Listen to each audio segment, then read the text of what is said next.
Isang prison guard ang siya mismong ikinulong matapos siyang mahulihan ng droga sa kanyang salawal. Darito unang balita ni Joseph Morong.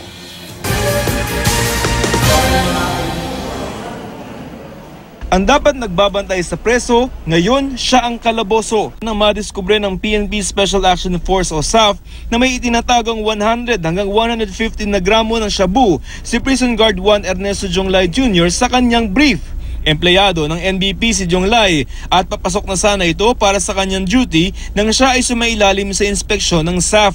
Naka-assign siya sa maximum security compound ng Bucor natin. Nagpamiglas at resisting siya at ayaw siyang magpasailalim sa isang frisking na ginagawa ng ating SAF. Sa loob ng kanyang private part, sa ilalim ng brief, nakitaan siya na mayroon siyang nakatago na isang malaking plastic sachet ng shabu.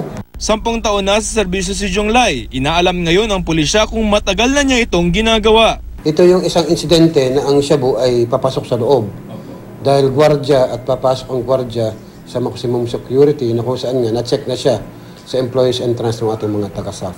Pwedeng courier siya at meron siyang paghahatira ng shabu sa loob para ma-dispose ang mga shabong ito sa loob. At ang gagamit ito, siyempre, yung mga preso natin sa loob. Pero todo tanggi ang suspect. Wala raw siyang dalang shabu. Hindi ko po alam yun. Hindi ko po alam. Yung pag-inspect sa akin, andun daw. Nagulat na nga lang din po ako nung sa kamay niya. Naharap sa kasong paglabag sa RA 9165 o Comprehensive Dangerous Drugs Act of 2002 na walang kaakibat na piyansa si Jonglay.